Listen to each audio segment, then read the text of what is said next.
সুপ্রিয় দর্শক, বাংলাদেশ টেলিভিশনের নিয়মিত আয়োজন নিপীড়নের স্মৃতি অনুষ্ঠানে আপনাদের সবাইকে স্বাগত জানাচ্ছি। আপনাদের সঙ্গে আছে আমি সাইদ খান।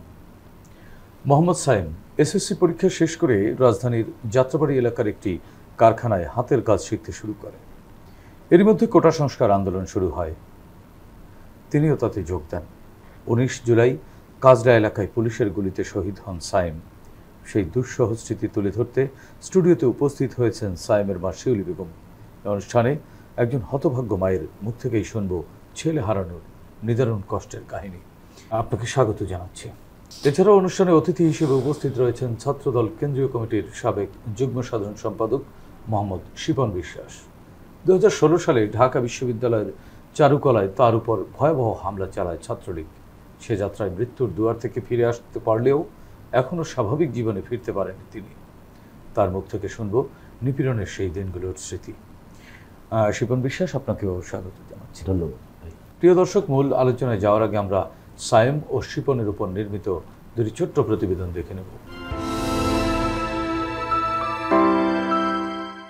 মোহাম্মদ সাইমের জন্ম ঢাকার শাহজাদপুরের দক্ষিণ খিলবাড়ির টেকে 2004 সালে। তবে পৈতৃক বাড়ি বরগুনা সদর উপজেলার দক্ষিণ মনসাতলী গ্রামে। বাবার নাম কবির হোসেন ও মায়ের নাম শিউলি বেগম। সাইম 2022 সালে কেরানীগঞ্জের ইকুরিয়া হাজী হাসমত আলী স্কুল থেকে এসএসসি পাশ করেন। পারিবারিক টানাপড়েনের কারণে এরপর আর লেখাপড়া করেননি। নিজ পায়ে দাঁড়াতে বেছে নেন শ্রমিকের জীবন। যাত্রাবাড়ি এলাকায় একটি কারখানায় কাজ শুরু করেন সাইম। 24 জুলাইয়ে বৈষম্য বিরোধী আন্দোলন শুরু হলে তাতে যোগ দেয় সাইম। যাত্রাবাড়ি এলাকায় প্রতিরোধ যুদ্ধে অংশ নেন তিনি। 19 জুলাই শুক্রবার দেশব্যাপী ব্যাপক নিধনযজ্ঞ চালায় হাসিনার পুলিশ বাহিনী। সন্ধ্যা 6:30টার দিকে পুলিশের গুলিতে শহীদ হন বছর 20 এই টগবগে তরুণ।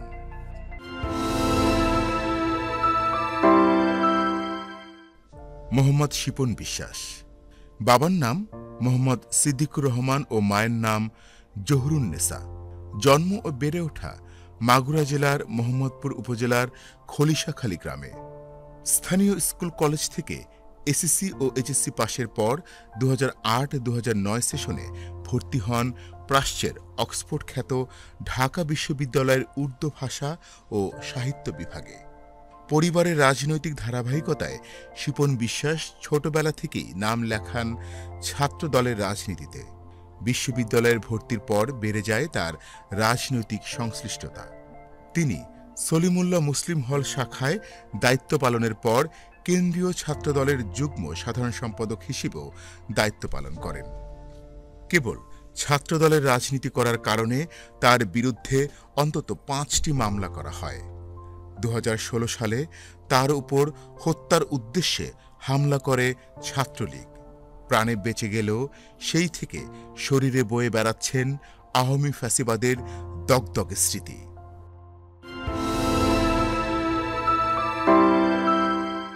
প্রতিবেদন দুটি দেখলাম, এবার শুনব তাদের মুখ থেকে তাদের সেই দুঃসহ স্মৃতিগুলো।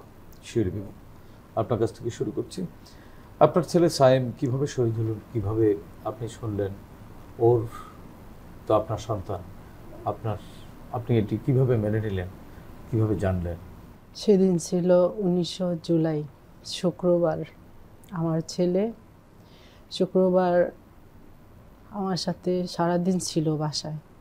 সারাদিন থাকার পরে দুপুরবেলা গোসল করলো, নিজে নিজে গোসল করে খাওয়া দাওয়া করে মসজিদে চলে গেল। মসজিদে যাওয়ার পরে জুমার নামাজ পড়ছে।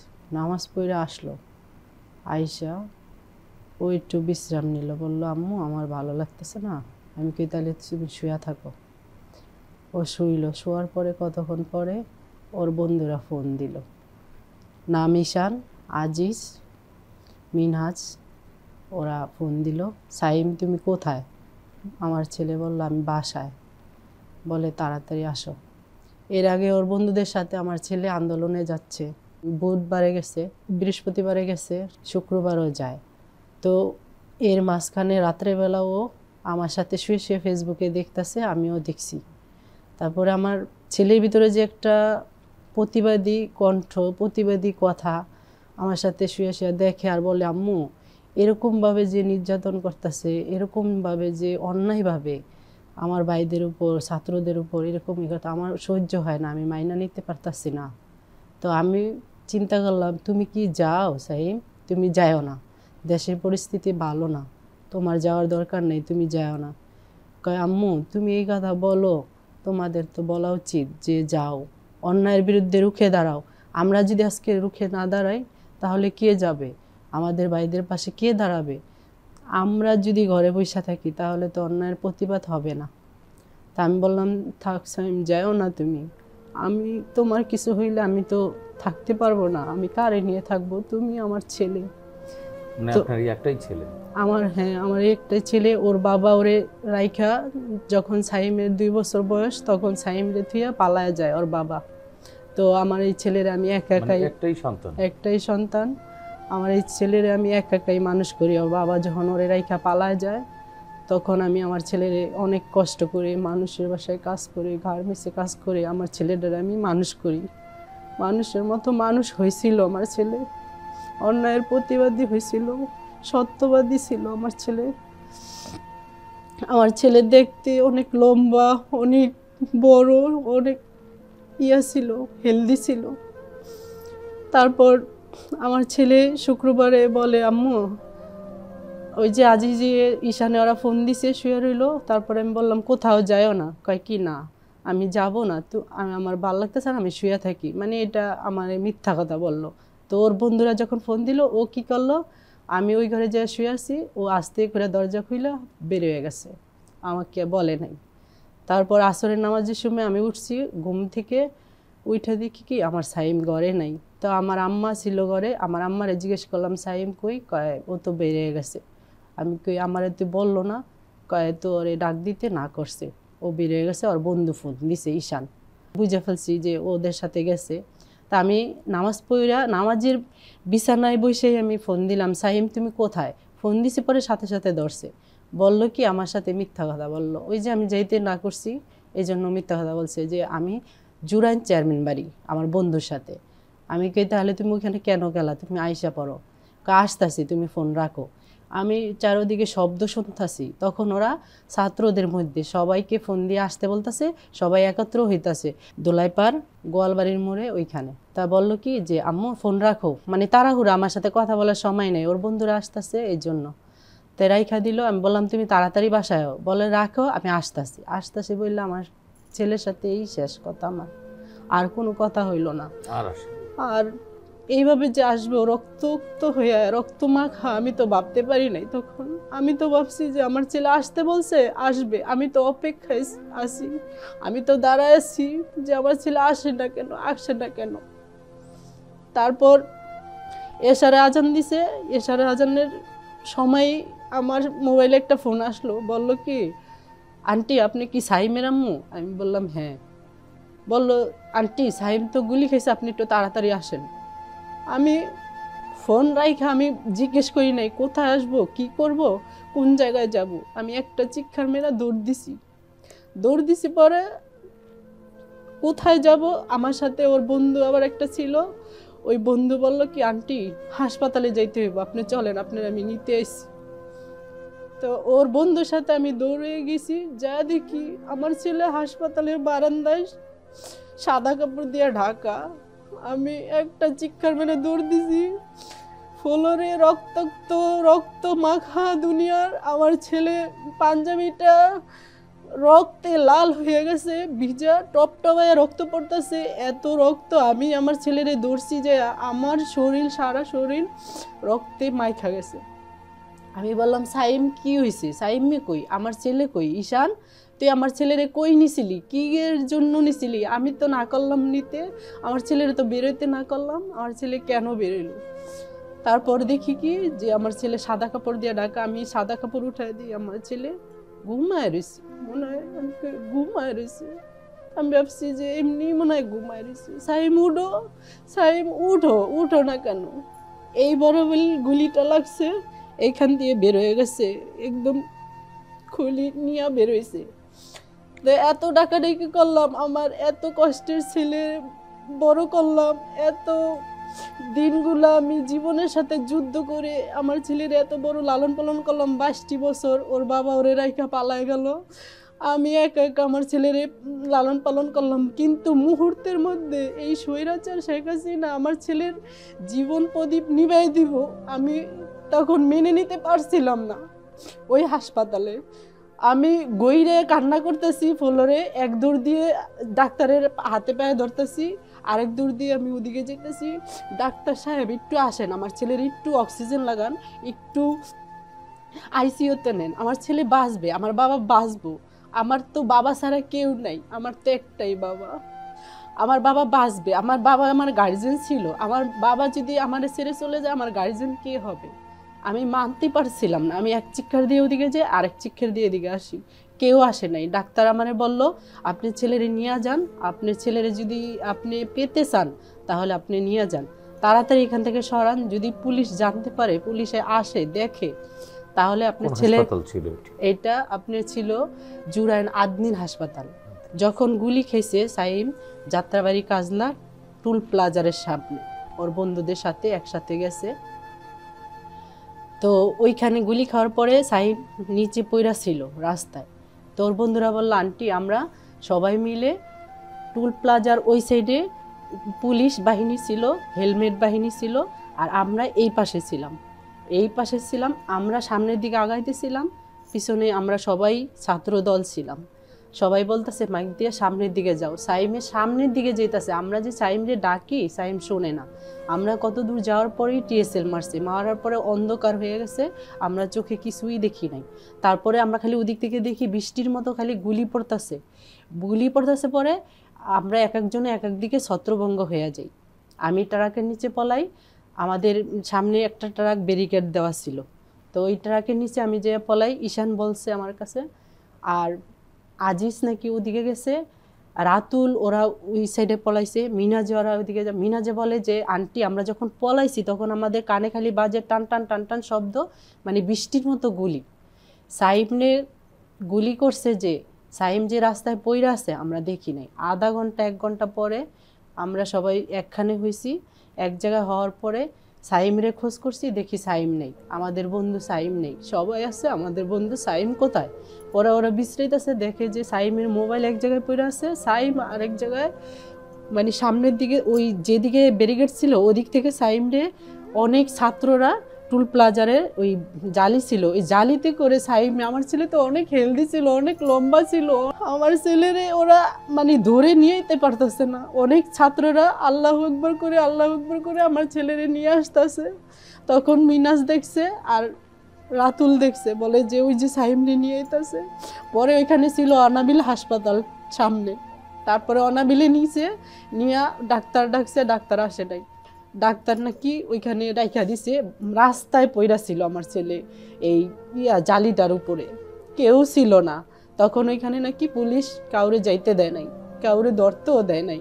সাইমের বন্ধু এক সামির বললো কেউ ছিল না। আমি যা সাইমরে দেখি কি, সাইম রক্তাক্ত অবস্থায়, শুধু রক্ত পড়তেছে, খালি রক্ত পড়তেছে, আর শুধু সাইমের কোনো কিছু অস্তিত্ব ছিল না। পরে আমি সাইমরে নিয়ে একটা রিক্সা দিয়া পানি নিতেছে, ওই রিক্সার ভিতরে আমি সাইমরে উঠাইতে পারি না একা। আমি সাইম তো অনেক হেলদি ছিল, সাইমরে আমি উঠাতে পারি না। তারপরও রিক্সাওয়ালা আর আমি দুইজনে মিলা সাইমরে ওই রিক্সাতে উঠাইছি। উঠানোর পরে আমরা সবাই আবার একজনের আরেক বন্ধুরে ফোন দিছি যে সাইমরে আমরা এখানে পাইছি, তোমরা সাইমের কাছে আসো সবাই। আমি সাইমরে নিয়ে দেশবাংলা হাসপাতালে যাই, সোনিয়াকরা দেশবাংলা হাসপাতাল ছিল, ওইখানে নিয়ে গেছে। ওইখানে যাওয়ার পরে ডাক্তারে বলছে, ডাক্তারে দেখে নাই ওইখানেও সাইম যে গুলি খাইছে, পুলিশের গুলি খাইছে দেখে ডাক্তার নাকি চিকিৎসা করবো না, এই জন্য দেখে নাই। তারপরে ওরে হুইল চেয়ার দিয়ে আবার ওইখান থেকে নিচে নামায় আবার জুরানে আদদিন হাসপাতালে নিয়ে আসছে। জীবিত ছিল না। তখন আমি ওদের বন্ধুদের জিজ্ঞেস করছি, তখন কি আমার সাইম কথা বলছে? কয় না। আন্টি সাইমরে যখন জালি দিয়ে নিয়ে আসছে তখন সাইমই ছিল না। আপনার কাছ থেকে শুনবো, আপনি তো মা। আমরা একটু, আমাদের সাথে শিপন বিশ্বাস আছে, শিপন বিশ্বাসের কাছ থেকে একটু শুনেছি। শিপন, কি হয়েছিল সেই চারুকলায় ওই দিন? 16 সাল 26শে ফেব্রুয়ারি আমাদের ঢাকা বিশ্ববিদ্যালয়ে দীর্ঘদিন পর হল কমিটি হয় 2016 সালের 6 ফেব্রুয়ারি। তো আমাদের ঢাকা বিশ্ববিদ্যালয়ে আমরা যখন ভর্তি হই 8-9 সেশন ঢাকা বিশ্ববিদ্যালয়ে, তার আগে ছিল 1-11। তো বিধ্বস্ত ক্যাম্পাসে ছাত্রদল করার মতো ওরকম ভাইয়েরা থাকলেও তারা ক্যাম্পাসে আসতে পারতো না। আমরা বিশ্ববিদ্যালয়ে ভর্তি হয়েছি, ক্যাম্পাসে আমরা আমাদের মতো করে ছাত্রদল কিছু বন্ধুবান্ধব এক হয়েছি, এক হয়ে ক্যাম্পাসে আমরা নিয়মিত যেতে পারতেছি না, কি করব এসব বিভিন্ন করতে করতে 9, 10, 11, 12 এর ভিতরে 13 আমাদের অনেক ক্যাম্পাসে অনেক আমাদের উপর হামলা, আমাদের পরীক্ষা দিতে দেয় না, একাডেমিকভাবে আমাদের হয়রানি করা হয়। বিশ্ববিদ্যালয়গুলোতে ক্যাম্পাসে যে আমাদের সহ অবস্থান সেটা কখনোই আমরা পাইনি। এরপর হচ্ছে যে আমাদের 16 সালে কমিটিটা হয়। কমিটি হওয়ার পরে আমাদের বিভিন্ন জায়গা থেকে বিভিন্ন ভাই ব্রাদার শুভাকাঙ্ক্ষী সবাই বিশ্ববিদ্যালয়ে আসতে চায়, আমরা ক্যাম্পাসে ছাত্রদল এতদিন পরে কমিটি দিতে পারছে। ওই দিন হচ্ছে সন্ধ্যার দিকে, তখন কিছু বন্ধু এবং ছোট ভাই শাহবাগে বসে যাচ্ছিল।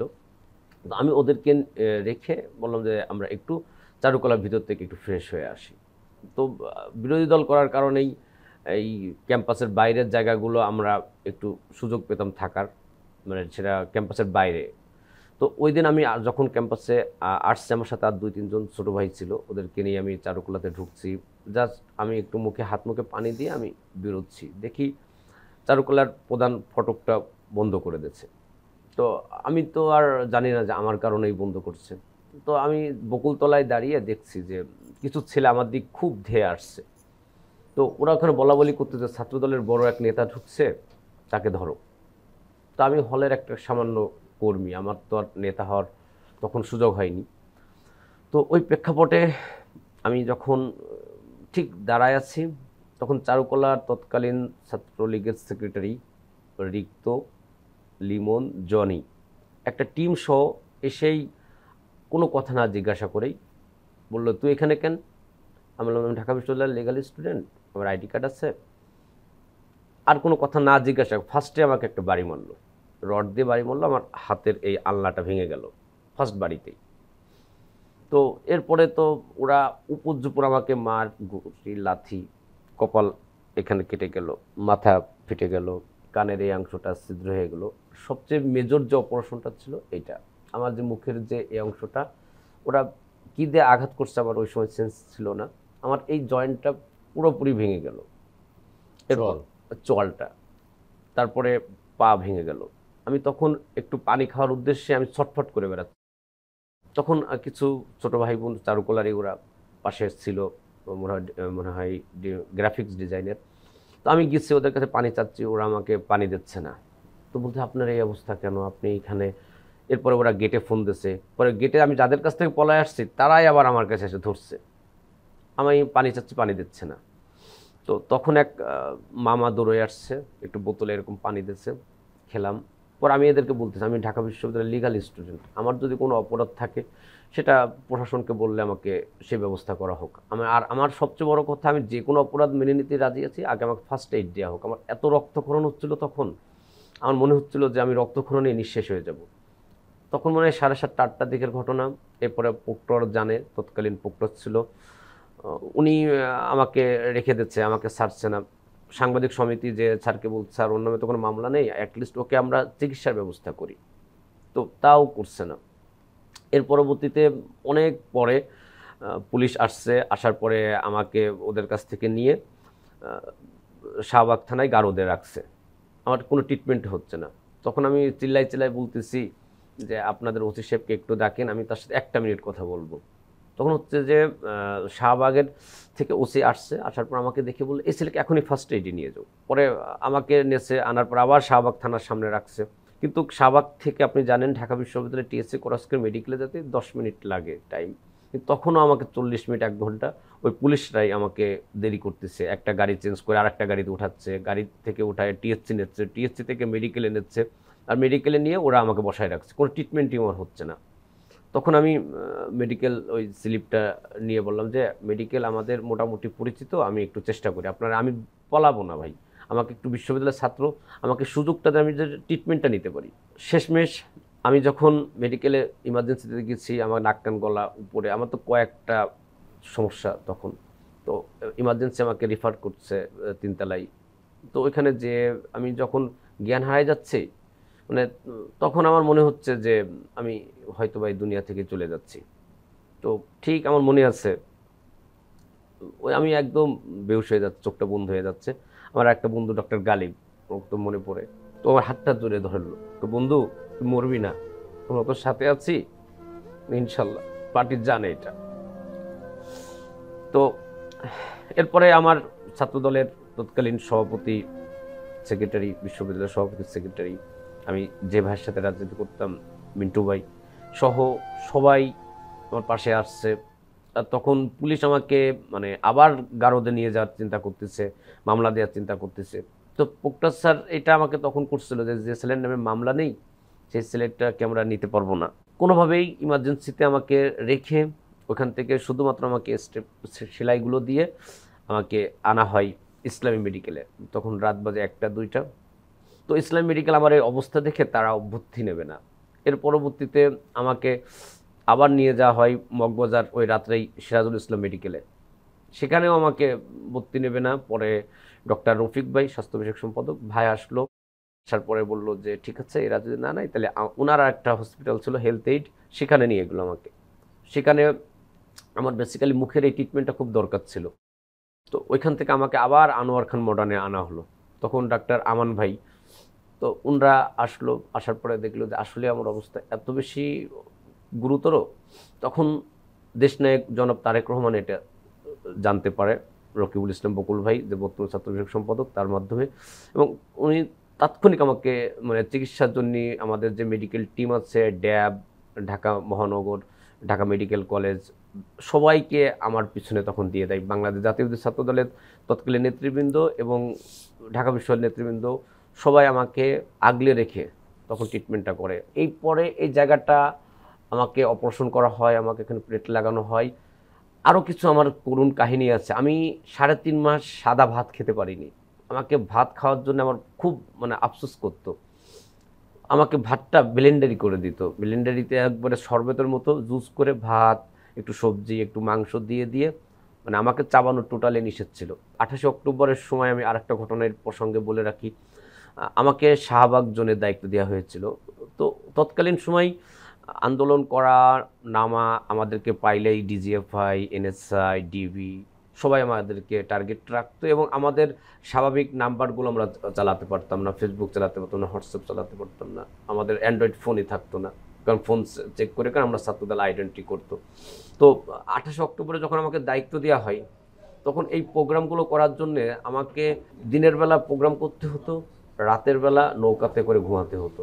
আমি নৌকাতে একাধিক রাত ঘুমাইছি, যে বুড়িগঙ্গার উপরে নৌকা ছেড়ে দিয়ে একা একা ঘুমোচ্ছি, আবার সকালবেলা এসে প্রোগ্রাম করতেছি।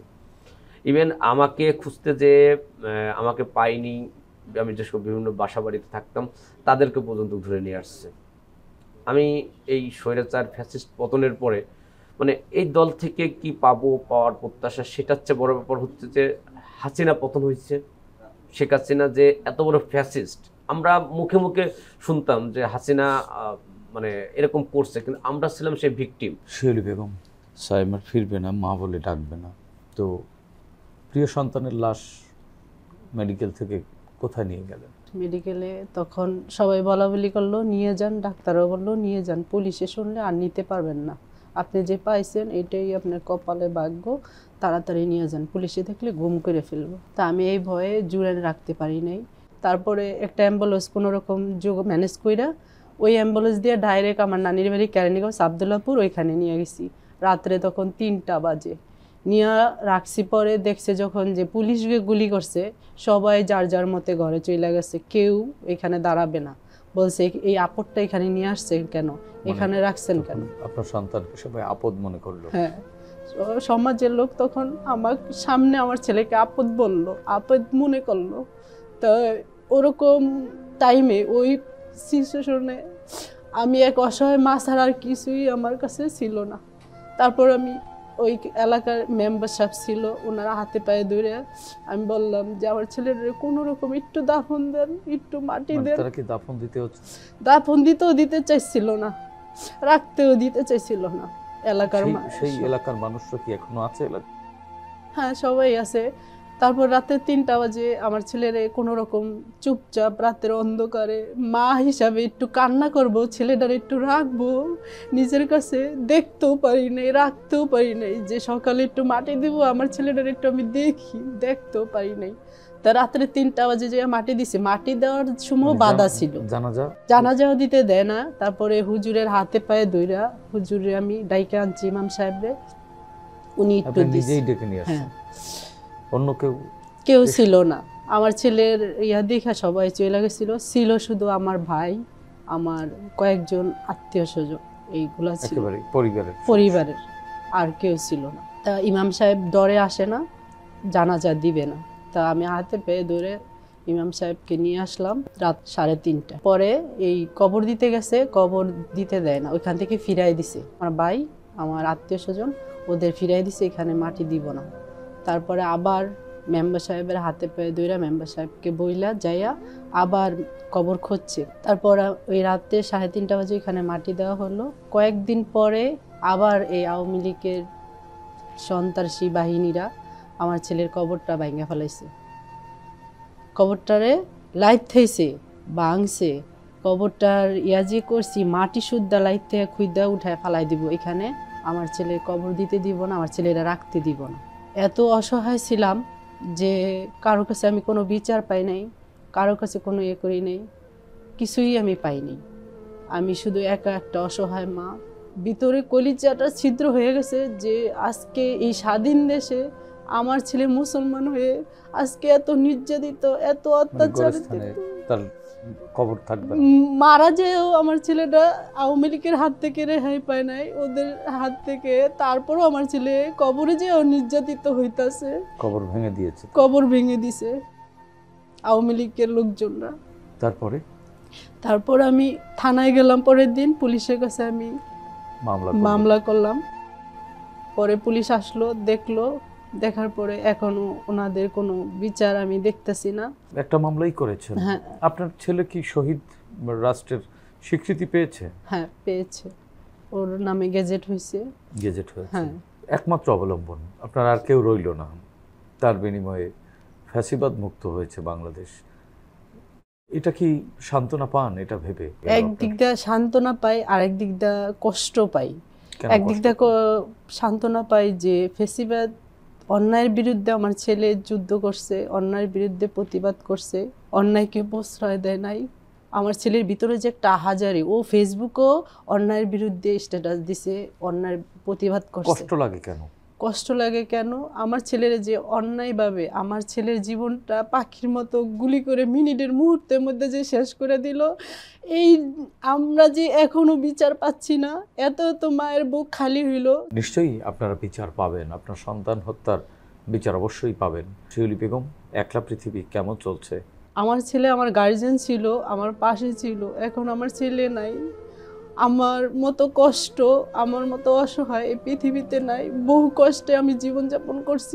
শিপন বিশ্বাস যে ত্যাগ ছিল, যে উদ্দেশ্যে এই শত নির্যাতন নিপীড়ন সহ্য করলেন, যারা আপনার বিরুদ্ধে নির্যাতন করলো, আপনার উপরে নির্যাতন নিপীড়ন চালালো, তাদের বিরুদ্ধে কি কখনো মামলা করেছেন? আমার উপর যে হামলা হয়েছে আমি তাদেরকে ব্যক্তিগতভাবে এক প্রকার পঙ্গুই হয়ে গেছেন। আমি তাদেরকে চিনিও না, তারা যে কেন আমার উপর হামলা করেছে আমি সেটাও জানি না। যদি আদর্শিক কারণ হয় সেটাও কিন্তু কখনো আমাকে বলেনি। তো ফ্যাসিস্ট সময়ে মামলা করে আমি জানি কোনো প্রতিকার পাবো না, যার কারণে মামলা করা হয়নি। কিন্তু আগামীতে মামলার ব্যাপারটা চিন্তা ভিতরে আছে। আপনাদেরকে তো এই শিউলি বেগমদের মতো সন্তানহারা মায়েরা সন্তান মনে করে, আপনারা কি তাদেরকে মা মনে করি এবং শ্রদ্ধা ভরে এসব মাদেরকে আমরা সারা জীবন স্মরণ রাখবো। শিউলি বেগম, আপনাকে সান্ত্বনা দেওয়ার কোনো ভাষা আমাদের জানা নেই, তবুও আমরা এতটুকু বলতে পারি যে এই অভ্যুত্থানের বাংলাদেশ, এই গণতান্ত্রিক বাংলাদেশ আপনার সাথে থাকবে, আপনার পাশে থাকবে। আপনাকে ধন্যবাদ আমাদেরকে সময় দেওয়ার জন্য। শিপন বিশ্বাস, আপনাকেও ধন্যবাদ। প্রিয় দর্শক, শেখ হাসিনা সময়ের স্রোতে হারিয়ে যাওয়া ঘৃণিত স্বৈরাচারের নাম, যিনি নিজের ক্ষমতাকে দীর্ঘস্থায়ী করতে বিরোধী রাজনৈতিক কর্মীদের উপরে চালিয়েছিলেন নিপীড়ন। তার এই নিপীড়ন পৃথিবীর বহু স্বৈরাচারের রক্ত নদীকে করেছে ম্লান, গড়েছে নির্মমতার নতুন রেকর্ড। 24-এর শহীদ সদ্য কৈশোরে পেরোনো মোহাম্মদ সায়েম, যে কিনা ছোট থেকেই নিজের পায়ে দাঁড়ানোর অদম্য ইচ্ছা ছিল, সরকারি চাকরির প্রতি তার হয়তো কোনো আকর্ষণই ছিল না, তারপরও রাজপথে নেমেছিল চাকরিতে কোটা ব্যবস্থার যৌক্তিক সংস্কারের দাবিতে। কেননা সায়েম বুঝতে পেরেছিলেন রাষ্ট্র জনগণের সঙ্গে বৈষম্যমূলক আচরণ করতে পারে না। কিন্তু হাসিনার পুলিশের গুলিতে ঝাঁঝরা করে মাত্র 19-এই থামিয়ে দিল এই স্বপ্নবাজ তরুণকে। অপরদিকে ছাত্রদল নেতা শিপন বিশ্বাস, যিনি কিনা দেশের ভোটাধিকার ও গণতন্ত্র পুনরুদ্ধার আন্দোলনে দীর্ঘদিন ধরেই সক্রিয় ছিলেন, এ কারণেই তাকে দিনের পর দিন নির্যাতন করে হাসিনার গুন্ডা বাহিনী। আমাদের প্রত্যাশা এদেশে সায়েম হত্যার বিচার হবে, সেই সঙ্গে নিপীড়নের শিকার শিপন বিশ্বাসরাও পাবেন আইনি সুরক্ষা। কেবল বিরোধী রাজনীতি করার অপরাধে তাদের উপরে যে অন্যায় করা হয়েছে তার যথাযথ ক্ষতিপূরণ পাবেন এই সব রাজনৈতিক ভিকটিমরা। দর্শক, এই অনুষ্ঠানে চাইলে আপনিও যোগ দিতে পারেন। আমাদের ইমেইল nipironersriti.btv@gmail.com-এ পাঠাতে পারেন আপনার সঙ্গে ঘটে যাওয়া যে কোনো নিপীড়নের ঘটনা। আগামীতে বাংলাদেশ টেলিভিশনের মাধ্যমে আমরা সেগুলো তুলে ধরব। সে পর্যন্ত সবাই ভালো থাকুন, সুস্থ থাকুন, বাংলাদেশ টেলিভিশনের সঙ্গেই থাকুন। খোদা হাফেজ।